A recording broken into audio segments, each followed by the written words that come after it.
आना पड़ेगा हरि, आना पड़ेगा, आना पड़ेगा हरि, आना पड़ेगा। और राधा रानी बोले राधा रूप छिपाना पड़ेगा, राधा रूप छिपाना पड़ेगा।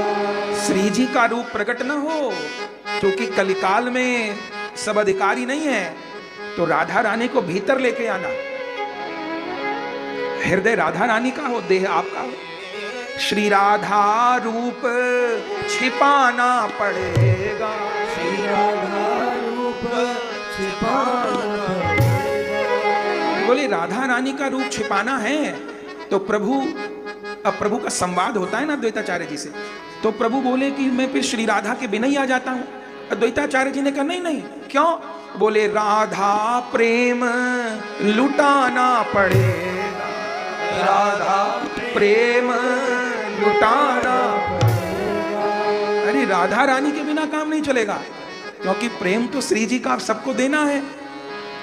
बस राधा रूप छिपाना पड़ेगा, श्री जी को भीतर छिपा के लाना, आप पुरुष बन के आना। और श्री जी, क्योंकि अगर आप श्री जी बन के आ गए तब तो हम निकट ही नहीं जा पाएंगे, तो श्री जी के संग थोड़ा नाचेंगे।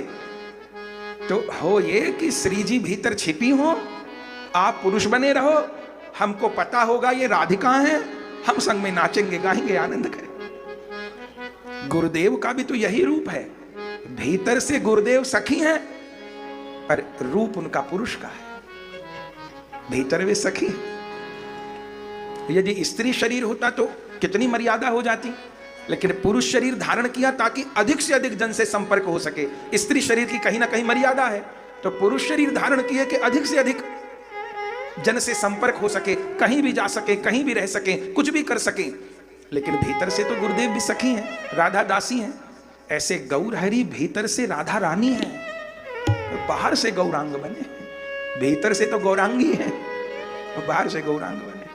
तो राधा प्रेम लुटाना पड़ेगा, राधा प्रेम लुटाना पड़ेगा। और प्रभु कलयुग में कोई भक्त लोग नहीं मिलेंगे, जगाई मधाई जैसे लोग मिलेंगे, ऐसे लोग मिलेंगे जो मारेंगे। तो आपको क्या करना होगा? अधमों का पाप भुलाना पड़ेगा, अधमों का पाप भुलाना पड़ेगा। अपराध लेके मत बैठ जाना कि मैया जसोदा मैया दूध पिला रही थी गोद में, और जरा दूध में उफान आ गया तो मैया दूध संभालने चली गई। अरे दूध आपके लिए तो संभालने गई थी, किसी और के लिए संभालने थोड़ा गई थी। आप गुस्से में आ गए कि यशोदा मैया को पूत कम प्यारो है और दूध घनो प्यारो है, आपने मटकी फोड़ दी जरा बात पे, अपनी मैया का अपराध ले लिया। इतने नखरे लेके मत आना इस बार, क्योंकि इस बार तो जाने कितनों के अपराध आपको क्षमा करने होंगे, तो बहुत बड़ा दिल लेके आना। सब अपराध भुलाना पड़ेगा, सब अपराध भुलाना पड़ेगा। और आखिर बात गौरदास अपनाना पड़ेगा, श्री गौरदास अपनाना पड़ेगा। आना पड़ेगा हरि, आना पड़ेगा, आना पड़ेगा हरि, आना पड़ेगा। आहा कितनी करुणा। इसलिए अद्वैताचार्य है गौराना गोसाई, गौर को लाने वाले तो यही है।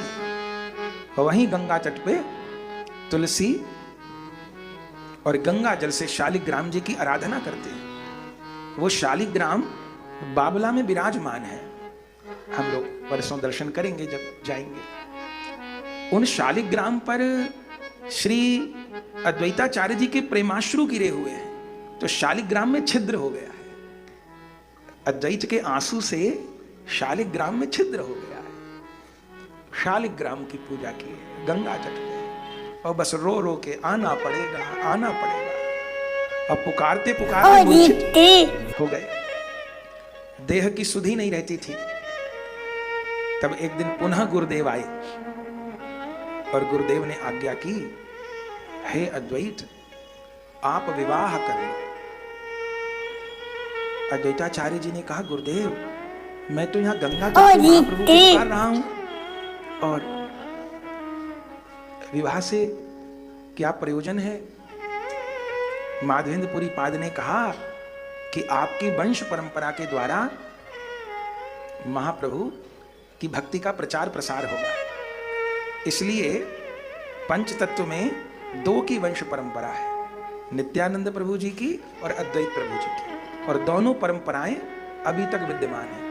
हम लोग की नित्यानंद परंपरा है, ऐसे अद्वैत परंपरा भी है। अद्वैत परंपरा भी अभी तक विद्यमान है। जो पीसी मां के निताई गौर है ना वनखंडी पे, वहां अद्वैत वंशी गोस्वामी परंपरा की सेवा है। तो अनेक जो अपने विजय कृष्ण गोस्वामी पाद हुए, जिनको जटिया बाबा बोलते हैं, वो अद्वैत प्रभु जी की परंपरा में प्रकट हुए। ऐसा समझिए कि महाप्रभु जी के दो हस्त कमल हैं, दो भुजाएं हैं, तो उसमें एक भुजा नित्यानंद प्रभु है महाप्रभु की और एक भुजा अद्वैत प्रभु। जैसे नित्यानंद प्रभु आश्रय हैं, ऐसे अद्वैत गोसाई जी की परंपरा में अद्वैत प्रभु आश्रय हैं। तीनों प्रभु एक ही हैं, इसलिए तीनों प्रभु के अवतरण पे व्रत होता है। गौर पूर्णिमा का भी व्रत, नित्यानंद त्रयोदशी का भी व्रत और अद्वैत सप्तमी का भी व्रत। तो अद्वैत प्रभु जी को माधवेंद्रपुरी पाद जी ने कहा कि विवाह कर लीजिए। अब बात हुआ कि विवाह किससे हो? जिनका प्रणाम देवी का विग्रह सहन न कर पाता हो, कोई सामान्य स्त्री अद्वैताचार्य जी विवाह नहीं करेंगे। तब आज्ञा मिली कि नरसिंह भादुड़ी नाम के एक ब्राह्मण हैं, उनके यहाँ दो कन्याओं ने अवतार लिया है। एक कन्या का नाम है सीता देवी और एक का नाम है योग माया।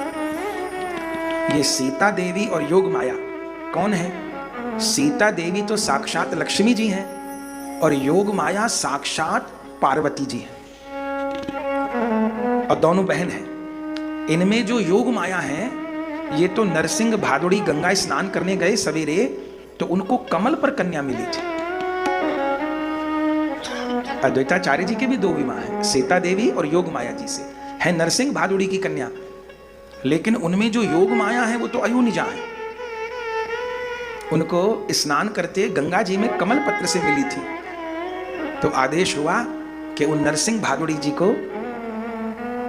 जाकर के आप सारी बात बताएं और उनकी कन्याओं को स्वीकार करें। उनको भी भगवान ने आदेश दिया और फिर नरसिंह भादुड़ी की दोनों कन्याओं के साथ अद्वैताचार्य जी का विवाह हुआ। क्योंकि अद्वैताचार्य जी सदाशिव और महाविष्णु मिलित तनु हैं, तो महाविष्णु जी से ब्याही जाएंगी महालक्ष्मी, तो सीता देवी जो हैं, सीतापति बोलते हैं ना अद्वैत प्रभु जी को, सीतानाथ बोलते हैं, तो वो जो सीता देवी हैं वो महालक्ष्मी हैं और जो योग माया है वो पार्वती जी हैं। तो सदाशिव तत्व का विवाह हुआ पार्वती जी से और महाविष्णु तत्व का ब्याह हुआ महालक्ष्मी जी से। तो विवाह हो गया और विवाह के पश्चात में सीता देवी जी ने खूब सहयोग किया।